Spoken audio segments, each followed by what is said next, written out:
Before Judge McGrath, it was our motion to dismiss 3,042 cases, outstanding warrants.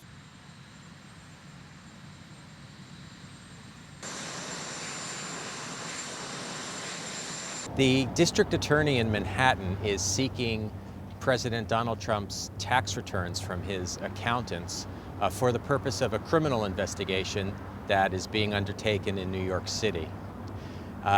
Both a lower court and then a federal appeals court in New York ruled that the accounting firm called Mazars has to comply with the subpoena and turn over the president's tax returns.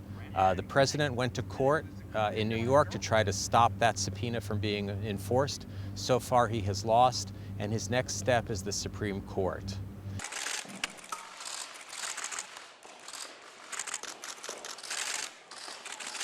If the court decides to hear the case and issues a decision in late June, it could be a significant decision regarding the president's immunity or lack of immunity from any kind of investigation while he's in office.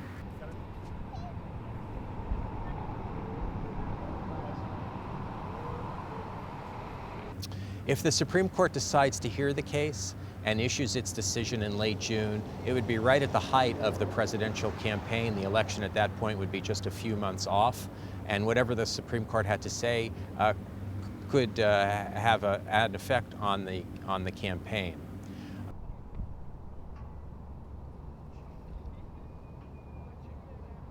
If the Supreme Court decides not to accept Trump's appeal, then the subpoena would be able to be enforced. There'd be no other place for Trump to go to try and block that. And the accounting firm, which after all is the entity that holds the records, has said it will comply with the subpoena if that's the final order of a court. In which case, at some point shortly after the Supreme Court acts, which could be in January, perhaps a little bit later, the records would have to be turned over. Although they wouldn't be made public, they'd be provided to the district attorney as part of a grand jury investigation.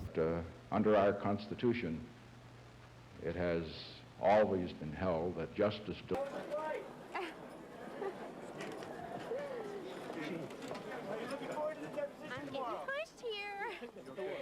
There are two earlier cases that may be relevant. One was the Watergate tapes case during Nixon's presidency. The other was the lawsuit filed by Paula Jones against Bill Clinton while he was president.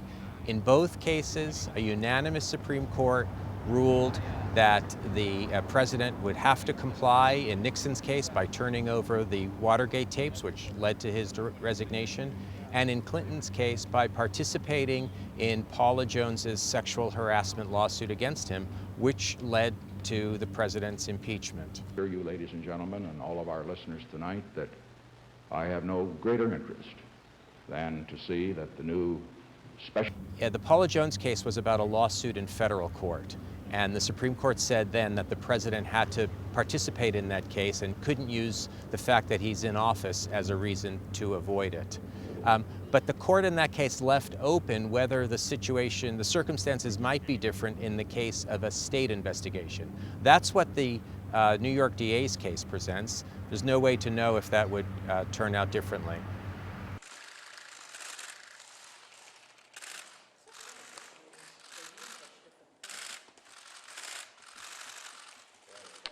There's a second case involving the president's financial records, and that's in the federal appeals court in the District of Columbia. It poses a very similar question about whether a subpoena, but this one issued by the committee of the House of Representatives, can be enforced against the same accounting firm, the Mazars firm.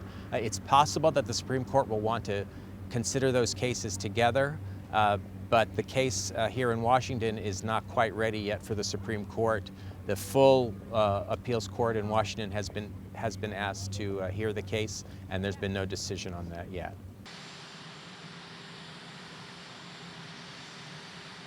Opinion justify that level of enforcement, and we are trying to even out racial disparity and rationalize and right-size